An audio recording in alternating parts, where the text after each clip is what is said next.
welcome to Tarmac. I'm Dave. I'm Matthew, and this behind us is the one you've been waiting for. It's none other than the new Kia EV6. That's right, it's Kia's first dedicated EV, and it is shockingly good. Get it? Come, let's have a look at this. I have to admit, I'm actually been quite looking forward to reviewing the EV6. We went to the launch about 6 weeks ago and really was very, very impressed. So I was really looking forward to getting some alone time. And thankfully, this is a vehicle that just keeps giving. It's great. Our review model comes in yacht blue. Again, what a yacht has to do with blue and stuff, and an EV, don't know, don't care. But what Kia are calling this is the united opposites united design language. Don't know what that means either, to be honest. It's nothing to do with Manchester United, which really upsets me, but realistically it is to do with some light play and the way sort of the curvature of the vehicle and the lines of the vehicle do interact with the light. Anyway, whatever, design language, eh? This one, if you look at it, the big front haunches here, the haunches are at the back, but anyway, the big front bulbous masculine front here, so really sharp lines that come down the bonnet, the new Kia badge on here, and also a little bit more of the garnish around here as far as a grille, because there isn't a grille, and vents down here that automatically open and shut. And when you get to here, these lights are LED lights and LED DRL, so plenty of stuff going on there. The whole car has been set up for a low drag coefficient, and this one comes with a 0.28, so I think that's better than a golf ball, which is why we're near a golf course. But anyway, it's along that area. Let's look around the side. This new EV6 sits on their eGMP platform, so global modular platform, anyway, whatever that means. But the big thing that you'll want to know about is that it's got a 2.9 meter wheelbase, and that means tons of room inside, which is awesome. The design itself, it actually looks a lot bigger. Actually, it looks a lot smaller than it does in real life. In full length, it's 4.7 meters, 1.9 across, and 1.55 meters tall. It looks bigger anyway, and you'll notice from the front and the rear there's very short overhangs both there and back. Sits on 20-inch wheels, so plenty of rubber here when it comes there, but look at the size of the wheels, they look great. And the belt line, you'll see, runs all the way along and up over the wheel arches, so tons going on from there. The other thing is, look at these door handles, they're all sticky Audi and flush, which all adds to that 0.28 CD or drag coefficient, as I said earlier. This one is basically the top of the line we've got at the moment, so the GT line, and the only thing that we can actually add as an option is a sunroof up here. There is supposed to be a GT on its way, and this one's fast, the other one's going to be even faster. As far as the rest of the design goes, like I said, bulbous at the front, skinny in the middle, and then big wide haunches out the back here. Speaking of the back, let's go look there. There's actually tons that's going on back here, and also some of it's quite subtle. So this roofline spoiler, not only does it have lights at night, and I'll see if I can show you that, but the way that the air flows down, what it does, it means that you don't need a rear wiper at back here. So the water just floods off nice and easily, which is great. This light bar here, which does come across the whole width, look at that, also acts as a bit of a spoiler as well. Kia badging, you've got the lights down the side here, your indicator lights here, your EV6 badging, your GT Line badging, and also round the side here is where we do all the charging. So let's have a look at that. Now behind this cute little flap here is the charging port. Now this will basically charge the 77.4 kilowatt hour battery that's underneath the whole chassis under here. Once it's fully charged, it will give you 484 kilometers of range, so there's plenty going on from there. The other thing is, because to charge it up, if you use a 50 kilowatt 50 volt charger, what that will give you is 73 minutes to fully charge it. Or there's a really clever front winding on the front motor that basically will adapt a 800 volt that will give you 100 kilometers in 4.5 minutes. So you can really charge and just keep going in this vehicle. It's very, very good. The other good thing about this, it's vehicle to load. So you can actually stick a plug in here and charge your home devices. Actually, you can charge your home. And also vehicle to load, vehicle to vehicle, which is basically you can charge another Kia from it. So this is an actual powerhouse. Really good. Speaking of powerhouses, let's look under the bonnet. Of course, there's no engine under here. There's basically 2 electrical motors, one on each axle, which is fine. Together, what they give you is 239 kilowatts and 605 newton meters of torque. So there's loads going on. 0 to 100 will come in at 5.2 seconds, which is basically going to make all your passengers quite sick, which is great.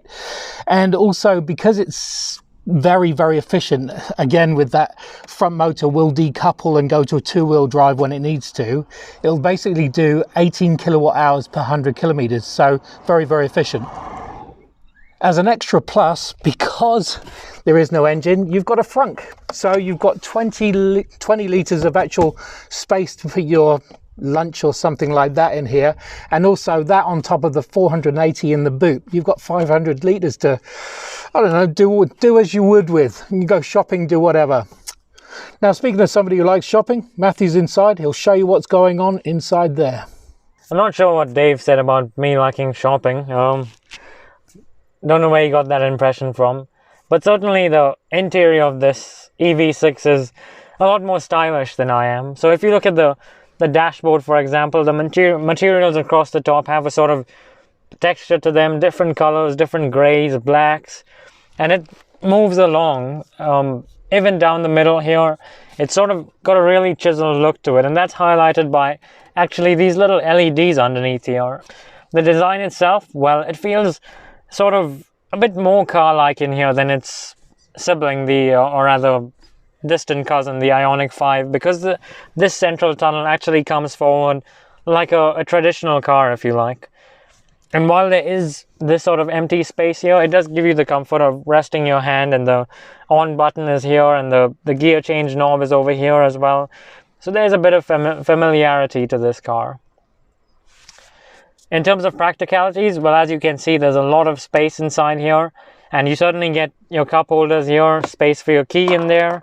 You get a wireless charging pad over here. There's a heap of space underneath here, as you can see. I don't know what goes in there. You've got USB charging there for USB-C and USB-A, and then you've got 2 more chargers down here. You've got a decent sized glove box there, and all of the door cubbies actually are felt lined, so chucking stuff in there means it won't rattle about, which is obviously very nice. Speaking of materials, well, those seats are actually a combination of suede and leather and feel really nice to touch, really soft, and at the same time quite supportive in terms of the bolstering. In terms of other stuff that supports the driver, let's take a quick look at the center console. And there's quite a bit going on in this middle section here. Firstly, starting off with the elephant in the room, this big dial there, and that's actually your gear selector. So you've got park in the middle there, and then you keep flicking this across to go between reverse, neutral, and drive. As you can see, this button here, on, off, and EV on it, so turn that on or off. And I like the way this is all geared towards the driver. It feels very driver-centric, if you like. Notice these 3 buttons over here. So this is obviously your parking sensors, auto hold, and this one over here, when you press that, it actually activates all the cameras on the screen above there. And if you press and hold it, it actually starts the automatic parking or remote parking mode. So if you hop out of the car, and then you can use the key to reverse or move the car forward into a parking space. So it is really intelligent in that way. Similarly, on the end of the center console, you've got your heated and ventilated seats for both the driver and passenger, and your heated steering wheel shortcut there as well. And for your other air conditioning functions, you've actually got this screen over here. Now you'll notice that this is just pure air conditioning controls, some temperatures and fan speed and all that stuff. And you might wonder where the volume knob is. Well, you may not be able to see it right now, but if you press this little sort of button or lighty thing which has a paper plane on it. So press that, or an arrow, it actually changes. So now that's become the volume knob. This has become the knob to go between songs, and then you've got some more audio controls in the middle over there. So it does change according to sort of what you're needing at the moment, which is a pretty smart utilization of that space there. So this is the home screen, as you can see, and it displays all the vital things that you need to know. So for example, the temperature, the audio source, your driver profile, and then this very Ioniq 5 sort of looking car over there. But what's important about it is it actually has an indicator of the amount of battery percentage you have. So 75% there, which is 335 kilometers of range. And when you swipe across into this next screen here, you actually get a bit more information about that when you click into the EV menu. So over here it shows a rainbow road style display, and it shows the distance to your nearest charger, which is really smart. And then it shows you the amount of range you have depending on whether the air conditioning is on or off. So right now it's off and we get the 335, but if we were using air conditioning, it would show an extra bar there for the amount of range we'd get if we turned it off. That's really smart over there. And if you go back, there's a few other smart features that we like from Kia. So quiet mode there, which turns off the rear speakers in case your passengers are falling asleep. There's voice memo, phone projection, and of course sounds of nature. So plenty going on here, and I just like the interface of this screen. Nicely colored, very quick to use, and very simple too, just like the screen in front of the driver. So this screen in front of the driver has a lot of information on it. So if you see, this is, I guess, the futuristic display over here. So on the left you have a speedometer, which is a bar that keeps going up and down depending on your speed. On the right you've got your either accelerator or regenerative braking. Again, the bar keeps moving backwards and forwards. You've got an indicator in the middle which actually shows the Kia EV6 and the dual motors and the battery, and then what each wheel is doing in terms of accelerating or braking. So plenty going on there. You've got your efficiency bar at the bottom. So we've been averaging 18.6 kilowatt hours per 100 Ks. Not the most efficient, but this is supposed to be a fun car as well. And on the left side there, you've actually got your battery charge level indicator, and the one next to it is how much regenerative braking power you're using. So we're right now on level 3, which is sort of the maximum you can do manually. So plenty going on there. And if I zoom out a little bit and take a look at the steering wheel, it's a nice leather covered unit, and there's no middle spoke actually. It's just sort of a big roundish thing with the 2 spokes there. Plenty of buttons going on. So on the left you've got your cruise control button to flick through your middle screen over there, and you can even have a compass if you like, and then another button to keep flicking through the different sort of options. You've also got your controls for the safety system, so your distance to the car in front when using cruise control, and then your lane keep assist. You got a button here to control the infotainment screen, so mode, you can actually set a shortcut there. You've got your volume controls here and your favorites button, and this little button over here for drive mode. So you press that and you can choose between sport, normal, or eco. And the range will actually change according to which mode you're in. So sport obviously has the least range, then normal, then eco. The other smart thing about this steering wheel is actually the paddle shifters behind it, which don't control any sort of gearbox. They actually control the regenerative braking. And using these also means that you can just use the accelerator pedal to drive. So pretty smart over there. Well, from what Dave showed you about the outside of the car, as you can see, the wheels on either side are pushed as far out to each corner as they can be, which means that you get a heap of space, especially in the back here. And the fact that the battery is down low underneath the car, well, you've got a lot of space back here. So I'm just under 6 foot and I've got a heap of headroom there, heaps of knee room as you can see there, and then quite a good bit of foot room. Though if I try and tuck my feet under the front seat, it does get a bit squishy there. The other intelligent part about this rear bench is the fact that you have some storage space for the driver there. You've got 2 USB ports on the back of each seat, driver and passenger. And then the really cool bit, which means you can use a laptop or a toaster or something in here, is the fact that there is actually a 3-point plug underneath the seats. That is just cool. Speaking of cool, well, the EV6 drives really well too. So let's go and show you that.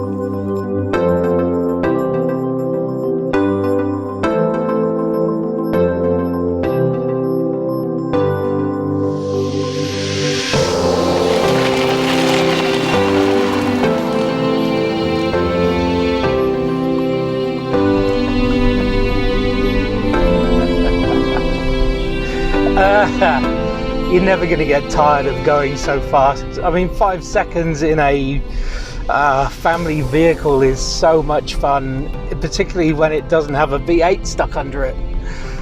This EV6 is an absolute revolution for the brand. It is their first dedicated EV, so they do have other EVs obviously, but this is just EV across their range of 5 EV6s, so shouldn't it be 6 EVs anyway? And it's a cracker. It really is a cracker of a car. Like I said, very impressed with it on the launch, and it seems to be just as impressive now I'm driving it alone, well, with you. Well, the looks of it, people tend to look at it when we're on the road, but not in the same way they look at the Ioniq 5 as a futuristic vehicle. But the EV6 is still a very stylish car. That sort of pointy nose and the pointy rear and the way the whole car sort of slopes around, it's a good thing to look at. Yeah, you're right. This is, I mean, it is a handsome vehicle. I like the butchness of it, the masculinity of the nose, the wide rear haunches, and the fact that it's skinny in the middle a long time ago. But it's got that, though, well, from above, probably that Marilyn Monroe look about it, which is not very butch at all, really, actually. It appeals as a really usable sort of car. It's not just, an item from the future. It's something that we have here today, and it doesn't look that crazy on the road, although still a standout car. And it's something, completely different from Kia, and very much in terms of their aligned with their future vision. But it still does turn heads wherever you go, which is a good thing. Visibility wise, look, it is good all round, and added with the camera views and the just the all round beepingness of it, it really is quite a safe, comfortable, good looking, plenty of view from there. Comfort wise, the seats are great, and I hear that the GT is even more pronounced on the side bolstering, but you're not going to get thrown around too much in this. It is a really comfortable car, and safety wise, it's got cameras all around. It's got a 3D sort of vision, and every time you flick the indicator to change lanes, it will sort of give you a bit of a look into what's in the lane next to you. So it does think about that, as well as a radar detection, obviously, to sense pedestrians and other cars and cyclists, and changing speed signs, and really it just picks everything up. It's a very intelligent car. Yeah, and the head-up display is very clear. You get everything you want to see up there is up there. It's great, and particularly the speed, and it is fast. It is fast, and handling wise, it's so good around the corners. The low squat size of it, the fact that the tires are really near almost every far corner of this 2.9 meter wheelbase means that you can actually really throw it around corners without, well, almost physics defying, actually. Dave's right, actually, because you have the batteries down low, you have some nice meaty tires on every corner, and wide too, and the way it just grips is crazy. And you would think with 20-inch wheels that we'd get a lot of cabin noise in here, but we're just not. It's such a quiet ride all around. Then if you don't want it quiet, you turn this Meridian sound up very loud, and it's a great stereo sound. It is, absolutely, and speakers all around with a big thumping bass, and you can actually turn the volume off completely for the rear passenger, so they have thought of that. Though one thing that's not really intelligent about this car is that air conditioning control, because if you want to go and turn up Duran Duran, for example, and you're on air conditioning control mode, it's suddenly an Aga in here. I've got to say that even though the center console might feel driver-centric with everything geared towards the driver and the screen as well, there's still, you don't feel isolated as a passenger. You know, there's plenty of textures and changing sort of situations in front of you. So it is nice to be either one of these two. Obviously, driver is preferable. You just feel isolated because I don't like talking to you. The big thing I want to talk about, the last thing I want to talk about, is the charging ports. Look, it's so clever to the way that it uses its electric motor up front to turn into a supercharger, or makes it, you know, the fact that you can plug into a 600 volt supercharger 800 volt supercharger and just get 100 kilometers of range in 4.5 minutes. I mean, that's just so clever, so smart. It's great. And the fact that there's a vehicle to load, so you can plug in your kettle once you get to where you are and have a cup of tea, or a vehicle to vehicle, which is so futuristic. Actually, it's not, because I can do vehicle to vehicle charging with my petrol car. All I need is a jerry can and a tube. Yeah, I guess you're right. So vehicle to vehicle charging is not that futuristic. You heard that here first.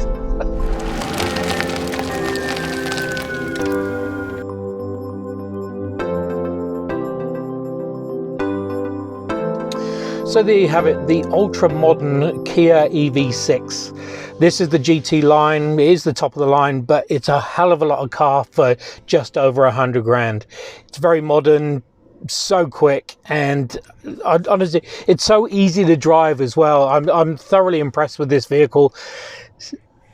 Should have a V8 under the end. No, it shouldn't. This is a really, really good, modern, great driving vehicle. I mean, we've just seen Kia recently. They've been on a roll with some amazing cars, and this EV6 is exactly what we expected from them, and then some. Absolutely. It's a ton of fun, and my recommendation, leave it in sport and the hell with the range, because there's plenty of range to play with anyway, and it will pop up as to where the next charger is and plug it into 800 volts. You've got an extra 100 Ks to play with. Lovely. Thanks for watching. Make sure you subscribe. We'll be around there, and see you on the next one.